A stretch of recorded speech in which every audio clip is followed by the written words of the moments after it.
Muchachos, ha acabado el FIFA Series, este torneo invitacional amistoso que tuvo como protagonistas de Conmebol a Venezuela y Chile. Un torneo que acaba de culminar con la no obtención del título ni de Venezuela ni de Chile en cada uno de sus grupos. Recordar que simplemente iban a jugar dos partidos en esta doble fecha FIFA, cada uno con dos de los tres rivales que habían disponibles por grupo. Chile, por un lado, jugó con Nueva Zelanda y jugó contra la selección de Cabo Verde. Ganó un partido 4-2 contra Cabo Verde. Perdió contra Nueva Zelanda 4-1. Lo vamos a analizar.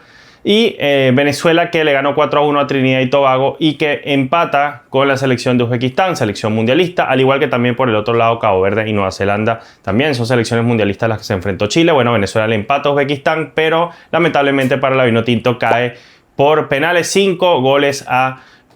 Una definición en la que casi todos estuvieron muy bien, simplemente falla Carlos Sosa, un penal que se puede decir que pateó a media altura, tampoco fue un penal demasiado mal ejecutado, pero el portero uzbeco estuvo de muy buena manera. Ok, vamos a analizar estos partidos, ¿no? Venezuela-Uzbekistán, vamos a empezar con este y luego vamos a ir con el análisis de Chile contra la selección de Nueva Zelanda. Venezuela-Uzbekistán 0-0. Muchachos, un partido en el que Venezuela salió con Contreras en el arco, Aramburu, Carlos el Pipo Vivas, que lo hemos podido ver muy pocos minutos con la Vinotinto, Nahuel Ferraresi y Teo Quintero jugando como lateral izquierdo, sabiendo que también es un central, ¿no? Puede cumplir doble rol. Esto le permitió a la Vinotinto de alguna forma modificar estructuras a lo largo del partido, tener una estructura flexible que implicara que si John Aramburu iba un poco más profundo o se involucraba más en el sector medio o llegaba incluso a final de la cancha rival, este trío de jugadores defensivos, Vivas, Ferraresi y Teo Quintero, fungieran como una especie de línea de 3. Entonces era una línea de 4 que se podía convertir en línea de 3 si Aramburu subía demasiado. Teo Quintero básicamente no lo vimos subiendo en ningún momento en el partido, salvo que hubiera un córner o una jugada similar, ¿no? Un poco más estacionado.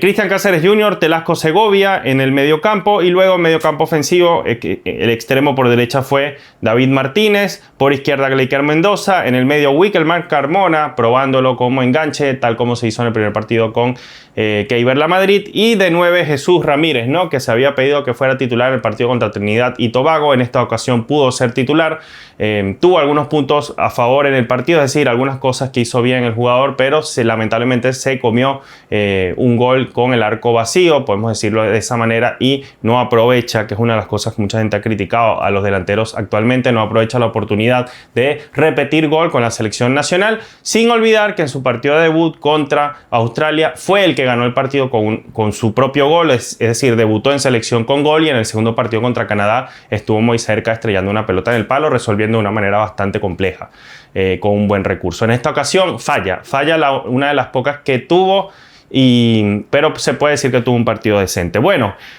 vamos a hacer obviamente una evaluación general de Venezuela en este encuentro. También vamos a tratar de ir punto por punto, jugador por jugador. Pero antes quiero destacar que el equipo de Uzbekistán salió con un 5-4-1, un equipo que parecía muy hundido, pero que contragolpeaba de manera muy organizada. Uno de los sellos de Fabio Cannavaro, entrenador italiano, una de las glorias deportivas de Italia, campeón del mundo, que dirige este equipo y lo ha metido en la Copa del Mundo. ¿Y quién es el jugador principal de esta selección? Abdulkadir Kusianov, nada más y nada menos que uno de los centrales de Manchester City. Un muchacho que ha sabido ser incluso titular con el equipo de Manchester City, que ha jugado 15 partidos de 30 en esta temporada con uno de los equipos más poderosos del mundo, dirigido por Guardiola. Por algo será, ¿no? Y hoy hoy evidencia que fue capaz de controlar bastante bien a los delanteros vinotintos y que por momentos se puede decir que absorbió a todos. O sea, cada vez que tuvo que pelear cuerpo a cuerpo con Ramírez, lo hizo muy bien, ganando la mayoría de los duelos, y lo propio después cuando le tocó a Salomón Rondón, prácticamente no lo dejó girar. Salomón, que entró en el segundo tiempo, ¿no? En este nuevo rol que le ha designado Osvaldo Vizcarrondo, tampoco pudo lucirse mucho Salomón contra, repito, un defensor de élite, ¿no? Un defensor de Manchester City. Miren, en términos generales considero que no es un resultado muy alejado de la expectativa. Desde mi punto de vista, yo creo que este era el resultado que Venezuela iba a obtener. Si ustedes van a mis videos, mis análisis previos, van a encontrarse con que yo dije clarito que Venezuela le iba a ganar a Trinidad y Tobago y que estaba obligada a golearla. De hecho, creo que hasta dije que podía ganarle 4-1. ¿No? Por ahí creo que fue mi predicción. Y que yo esperaba que el resultado contra Uzbekistán, o sea, la expectativa que yo tenía es que fuera un empate. Era la probabilidad más alta que yo encontraba. Y se dio el empate. Más allá de que después se pierden penales, que Venezuela no logra ganar este torneo amistoso, que por allí hubiera venido bien para lo anímico. Sobre todo hoy en día que Venezuela atraviesa un buen momento desde lo deportivo, por el campeonato del mundo en béisbol, por el campeonato sub-17 de finales de año pasado de las chicas de voleibol, por, bueno, hasta torneos de tenis de mesa. Por ahí la otra vez ganamos un sub-12. O sea, hemos estado en racha ganando el mundial de softball. Y en esta racha empezar ganando un torneo, así sea invitacional y amistoso, por más que evidentemente sea un desastre, que no estemos en el repechaje, por ahí te podía venir bien para un nuevo ciclo, aunque iba a ser totalmente imposible que esto sirviera para enamorar, así sea un poquito, a la fanaticada vinotinto, que está muy golpeada y con demasiada razón. Pero bueno, no se logra. Más allá de eso, de lo anímico, de lo mental, lo espiritual, que para mí es recontra importante y creo que muchos lo desestiman, pero sacando eso a un lado y ya habiéndolo hablado bastante en videos previos, creo que Venezuela obtuvo el resultado que yo esperaba. Eso es lo primero que quería puntualizar. Ok, otra cosa.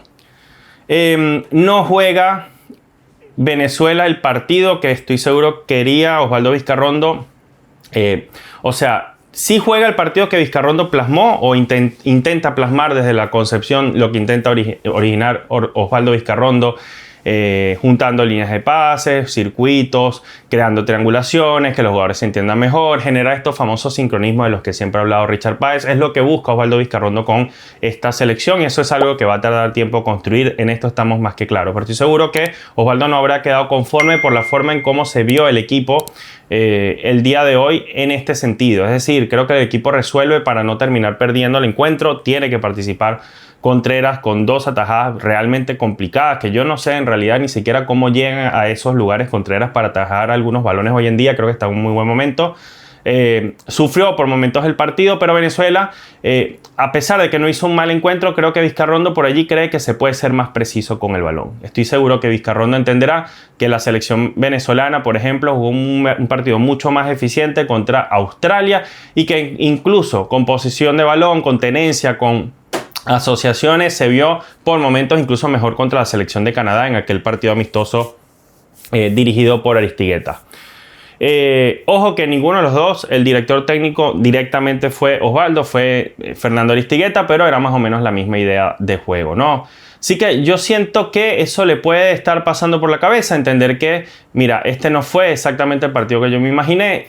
La Vinotinto jugó muchas veces de espalda y para poder salir jugando, para poder encontrar triangulaciones, asociaciones, salidas rápidas, transiciones, tener la pelota más tiempo, marear al rival, tú necesitas jugar de frente al rival, de frente a su cancha. Y muchas veces quien tuvo que resolver en esta faceta de recibir la pelota y tratar de alguna manera de buscar soluciones fue Cristian Cáceres, que para mí fue el jugador del partido.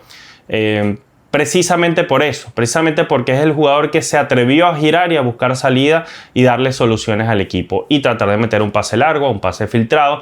Sin embargo, creo que más allá de Cristian Cáceres, al equipo le costó y el equipo fue, se activó mi compu, y el equipo se nublaba muchas veces a la hora de combinarse. Cerraron muchos pases, se fue bastante impreciso. Se intentó, y esta parte me gusta, se intentó la salida desde el fondo, aunque creo que los intérpretes se vieron muy nerviosos, tanto el Pipo Vivas como Teo Quintero. Ustedes lo veían incluso cuando le hacían close-up en televisión, en el canal FIFA Plus, donde tuve la oportunidad de verlo. Transmisión oficial y era caras de angustia y esto que hizo que era un partido amistoso. Entonces me parece que estaban bastante nerviosos. Ya es raro que Teo Quintero esté tan nervioso después de 3-4 partidos con la Vinotinto y ya es momento de espabilar. Estamos en un proceso nuevo y necesitamos que los jugadores estén bien conectados desde el principio con una idea y no tengan miedo de ejecutarla, incluso así se equivoquen. Pero bueno, se intentó.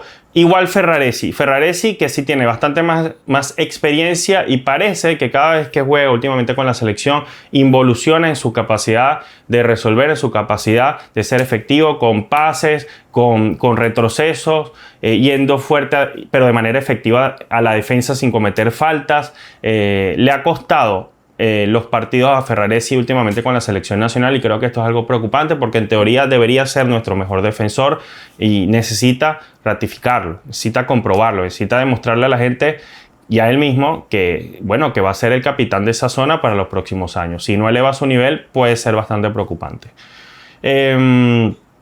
Ok, además de Cristian Cáceres, ya les dije que la defensa, salvo el arquero, a mí personalmente no me gustó. Lo de Aramburu también fue bastante errático, le costó muchísimo pasar la mitad de la cancha, le cuesta mucho jugar pegado a una banda y es lateral, debería poder hacerlo. En defensa siempre es más fiable, pero necesita cumplir ese doble rol porque si no Venezuela nunca va a poder hacer 2 contra 1 y le va a costar jugar con extremos de manera eficiente, que es lo que le pasa en la era Batista. Cristian Cáceres bien. Para sorpresa de nadie, se nota que es uno de los jugadores europeos con mejor nivel hoy en día en la Vinotinto y que lo tenía bastante quemado y con muy poca autoestima el Bocha Batista. Pero bueno, también es responsabilidad del jugador cuando recibe oportunidades ya con un nuevo ciclo demostrar que su mal momento anterior se veía la poca confianza del técnico y creo que lo ha venido haciendo y esto es muy importante y yo lo aplaudo. Me encantó lo de David Martínez. David Martínez en un momento se atrevió incluso a conducir la pelota por el medio, cosa rarísima para un jugador de la Vinotinto. Cruzó la mitad de la cancha, se comió a 2 o 3 defensas por el sector medio de la cancha y no le importó. O sea, no le importó ir adelante con una velocidad bastante sorprendente. O sea, es raro ver una jugada de estas para un Vinotinto en los últimos años. Y ese atrevimiento lo llevó incluso a casi terminar de resolver una jugada con gol. Pudo haber hecho un pase después de esa conducción a su derecha, que tenía un acompañante, tratar de juntarse con Ramírez. Es verdad, los jugadores, los compañeros se lo pidieron, pero bueno, él anda con mucha confianza en su pegada y creyó que podía ser el momento para marcar un golazo. Luego estuvo muy cerca también, enganchando hacia adentro y corriendo por derecha con mucha velocidad también, a punto de marcar un muy buen gol. Y además también ayudó en los retrocesos. Creo que hoy tácticamente se mostró bastante bien y lo encontró en ocasiones tanto Telasco Segovia como Cristian Cáceres. Eso a mí me pareció positivo. Lo de Telasco regular, podríamos decir regular sea bueno, pero siento que Telasco da más y también hay un tema con Telasco que es que a Telasco la velocidad le cuesta. O sea, Telasco no es un jugador rápido, es bastante lento y esa es la parte negativa de tenerlo tan retrasado, ¿no? Cuando hay solamente un doble pivote, o está Cáceres con él nada más en el medio campo, va a sufrir Telasco para llegar al área, pisar el área, que es algo que a él le gusta bastante. Pero si Telasco va a contribuir a que los extremos hagan el trabajo ofensivo y David Martínez lo haga también, y él pueda jugar por el medio con Cristian Cáceres y Venezuela en ese sentido reposar con la pelota en el sector medio de la cancha y controlar los partidos, creo que no hace falta que Telasco corra demasiado o suba mucho, pero a veces se extraña que Telasco pueda pisar más el área, por lo tanto quizás te puede venir bien en algún momento del partido meter, no sé, a un Carlos Falla o un Dani Pereira cuando se recupere para que Telasco se suelte más. Un poco lo que hacía Yangel cuando estaba sano, que desde ya digo que lamentablemente esta selección y estructura no va a poder contar con Yangel Herrera, no debe formar parte mental, desde el punto de vista mental no debemos pensar que Yangel Herrera alguna vez va a ser fijo en este equipo. Hay que más bien pensar que ojalá eso suceda y que si suceda que Yangel se mantenga y nos lo demuestre, pero de momento esta planificación del equipo no se puede basar en que pensemos que vamos a contar con Yangel porque lo de las lesiones de Yangel preocupan mucho y son muy reiteradas. Ojalá Yangel pueda volver sano, es uno de mis jugadores favoritos, pero de momento hay que pensar que no va a estar. Hay que pensar en Dani Pereira, hay que pensar en otras soluciones y que Cáceres con Telasco puedan funcionar también juntos si juegan solos en el medio campo. Ok, lo de Gleiker Mendoza, yo he visto muchas críticas al partido de él hoy, pero creo que fue un muy buen primer tiempo porque fue bastante sacrificado. De hecho, ayudó a que no nos metieran un gol en un retroceso. Fue bastante clave en el primer tiempo en ese sentido. Y también buscó asociarse con algunos compañeros por dentro. También buscó picar al espacio, ganar algunos duelos por la banda izquierda. que es por donde él más hace daño. Y creo que él tuvo un buen primer tiempo. Después se fue apagando y diluyendo porque tuvo que hacer muchos sacrificios. Así que el partido no le quedó cómodo, no fue un partidazo para Glaker, pero creo que definitivamente debe ser el extremo izquierdo de esta selección. Hay que seguir probando, hay que probar a Keylor la Madrid por esa zona, bueno, pues es que para eso son los amistosos, pero a mí no me desencanta lo que he visto de Glaker, creo que ha mostrado cosas muy interesantes. Ojalá se le dé un gol, ¿no? Pronto. Wickerman Carmona, para mí de lo más flojito después de los defensores.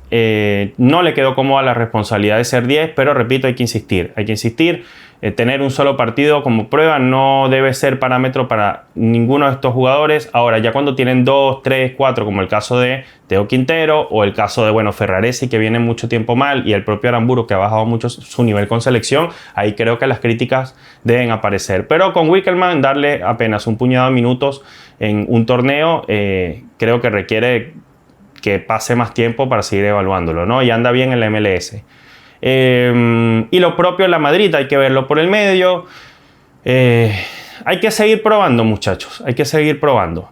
De la necesidad nacen soluciones y tenemos 4 años, es más, tenemos 1 año y medio para reactivar eliminatorias, si es que va a haber, o Nations Leagues, o lo que vaya a ser el premundial siguiente, y tenemos 2 para Copa América. Entonces, es el momento de probar, es ahora, no después en competencia. Pero probando con las piezas correctas, que esta es un poco la crítica que yo hice en el primer partido. A mí me gustaría que en lugar de probar con futbolistas, no sé, más 30 de la Liga Fútbol, que sabemos que no van a formar parte del proyecto, olvídense de eso, bueno, que probemos con chicos jóvenes que pierdan el miedo a el fracaso, al éxito, a la gloria, a cobrar un penal, entre otras cosas, ¿no? Que además vengan que no vengan impregnados de fracasos pasados. Y en la delantera, Jesús Ramírez estuvo bien. O sea, hoy no fue un pésimo partido de Jesús, pero lamentablemente se come un gol. Y también puede ser bastante injusto porque las jugadas, vayan a ver la jugada nuevamente, vean la repetición y la jugada no es fácil de definir. Tiene que definir de primera, de una forma bastante incómoda, le llega al defensor, está al borde del área, la pelota igual cuando la define pasa cerca del poste de la portería y no termina entrando. Creo que este es un gol que pudo haber fallado cualquiera de los delanteros de la Vinotinto. Tampoco es que le dieron la pelota como a Luis Suárez frente a Croacia y se terminó deglutiendo ese gol. No, o sea, no era un gol dificilísimo, imposible, para nada. Era un gol que él podía fácilmente, o que podía hacer el jugador, pero tampoco creo que sirva para matar a un chico que apenas tiene 3 partidos, ya tiene un gol con selección. Debutó con gol, muchachos. Debutó con gol, se acercó en este partido al gol y de paso en el segundo encuentro pelota en el palo contra Canadá. Insisto, hay que seguir buscando. Eso, con respecto a Venezuela, lo de la defensa de Uzbekistán, muy bueno, muchachos, pero es que cómo no, O sea, que Kusianov esté en este equipo con 22 años, un chico de 1,86 m, carita de niño bueno, pero el muchacho desde el Manchester City, lo dirige Guardiola, demuestra que cuesta mucho más hacerle un gol a alguien que tiene a un tipo así en la defensa, un tipo élite, que a un defensor de Trinidad y Tobago. Queda evidenciado. Después los penales, vuelve el tema de los penales. Acá es donde nos metemos al asunto de la mentalidad. El nivel de nerviosismo que tenían los jugadores venezolanos a la hora de patear los penales, o sea, no me refiero al que iba a patear, me refiero a los que están abrazados esperando que se resolvieran los penales en la línea del medio de la cancha. O sea, es como si nos estuviéramos jugando algo demasiado importante. Y a veces también hay que aprender, mira, hay que aprender a tener un poquito más de cabeza fría en estos momentos. Ustedes no veían con ese nerviosismo a los uzbecos. Los uzbecos estaban en casa. Si ganaban este torneo poco les importaba. A ellos lo que les importa es formarse o terminar de formar el equipo de cara al mundial. Los nuestros estaban como que, oye, como no podemos perder esto, Dios mío, y si perdemos. Tranquilo, brother, tranquilo. O sea, tranquilo. No pasa nada. Y es que ese es también el problema. Siempre nos tomamos todo como de vida o muerte y nos come la cabeza la situación. Siempre. En momentos definitorios, así sea un torneo amistoso. Bueno, lo que terminó pasando es que nos falla uno de los jugadores y esto refuerza la idea de que el venezolano no sabe patear penales. Esto refuerza la crítica y me voy a incluir en la crítica. No podemos seguir perdiendo tandas de penales como si fuera nuestro mejor deporte y nuestra especialidad, perder tandas de penales. tiene que haber crítica, tiene que haber presión y exigencia, pero el jugador venezolano tiene que aprender de una vez por todas a lidiar con eso, el jugador de fútbol. Tiene que aprender a lidiar con eso y aprender a romperlo. Y hoy era una linda oportunidad para aguarle esta mini fiesta a Uzbekistán, que les digo, no les importaba demasiado ganar hoy tampoco. Pero lo hicieron. Al final fueron ellos relajados a patear, lo patearon sin ningún tipo de nerviosismo, pusieron todas las pelotas en la esquinita y se ve que a los nuestros no les gustó haber perdido este partido, cosa que me parece bien. Pero bueno, bro, lo hubieras ganado. O sea, dale. O sea, estos son los partidos. Desde ya hay que empezar a demostrar que esta generación tiene algo distinto, porque si no se va a reforzar la tesis de que vamos a repetir una y otra vez el ciclo de la derrota en Venezuela. Y ese es mi análisis con respecto a la Vinotinto. Vamos a pasar ahora a Chile, muchachos. Me tomo un sorbito de café, perdón. A Chile la veo muy mal. La veo muy mal porque termina siendo una selección bipolar. Es la selección que le gana 2-0 a Rusia de visita con el mismo técnico interino, Nico Córdoba, que le remonta 2 partidos a Perú. Y cuando digo lo remonta, estos amistosos, 2 que tuvo recientes, es porque empezó jugando muy mal y después los remonta jugando bien, incluso con inferioridad numérica, que empieza muy mal contra Cabo Verde, perdiendo el partido, después se queda con un hombre más porque le expulsan a un caboverdiano y empata Chile, y después se va arriba a Cabo Verde y tú dices, bueno, pero este equipo ni siquiera con uno más te va a funcionar bien. Pero termina ganando ese partido 4-2 contra Cabo Verde y tú dices, bueno, ahí está, tienen talento, tienen un jugador en Sao Paulo, un delantero que ni siquiera es titular, tienen un jugador en Inglaterra ya hace varios años como Ben Brereton, tienen un jugador en el Pisa de Italia como Loyola, tienen jugadores varios y algunos jóvenes en ligas como la Argentina, Independiente Avellaneda, tienen a un defensor en Atlético Mineiro, bastante joven también. Gaby Suazo en el Sevilla, y tú dices, bueno, pero es que claro que con este equipo tú podrías competir con Perú, con Venezuela, con Bolivia y hasta quizás pensar en Paraguay, ¿no? Un próximo proceso eliminatorio. Pero Darío Osorio, que se supone que es la joya de este equipo, al minuto 21 se hace expulsar, perdón, 27, le sacan la amarilla al 21 y después al 27. Doble amarilla, expulsión, de forma bastante torpe, totalmente desconectado de lo que está pasando en el partido, cometiendo faltas, bien infantiles, se va expulsado y deja el equipo con uno menos, y ahí viene un vendaval de goles de Nueva Zelanda, que le gana 4-1 a una selección que todos sabemos que en teoría jamás debería estar por encima del seleccionado chileno en la historia. Es primera vez que Nueva Zelanda le gana un equipo de Conmebol en toda la historia, muchachos, en toda la historia. Para que tengan una idea, el nivel de Nueva Zelanda es inferior al de Australia, por ejemplo. Y Venezuela le acaba de ganar a Australia, que también es mundialista. Nueva Zelanda acaba de perder con Ecuador, con Colombia de forma cómoda. O sea, lo que le pasó a Chile con este equipo es raro. 4-1 contra un equipo de Oceanía no es algo común, no es algo fácil de ver. Y es lamentable lo que le está pasando a la selección chilena, que debe ser una de las peores debacles de la historia del fútbol sudamericano, sin duda, ¿no? O sea, ver a esta selección bicampeona del mundo y que después no pueda clasificar al mundial siguiente y que después se venga menos y ya ni siquiera la gente reconozca sus figuras es raro. Pero ¿saben qué es lo peor de todo? Y por eso en Chile están estallados hoy contra el técnico, exigiendo la renuncia y demás. Que Chile no jugó horrible ni siquiera desde que expulsaron al jugador chileno, a Darío Osorio. Ya estaba jugando mal desde antes, muy mal.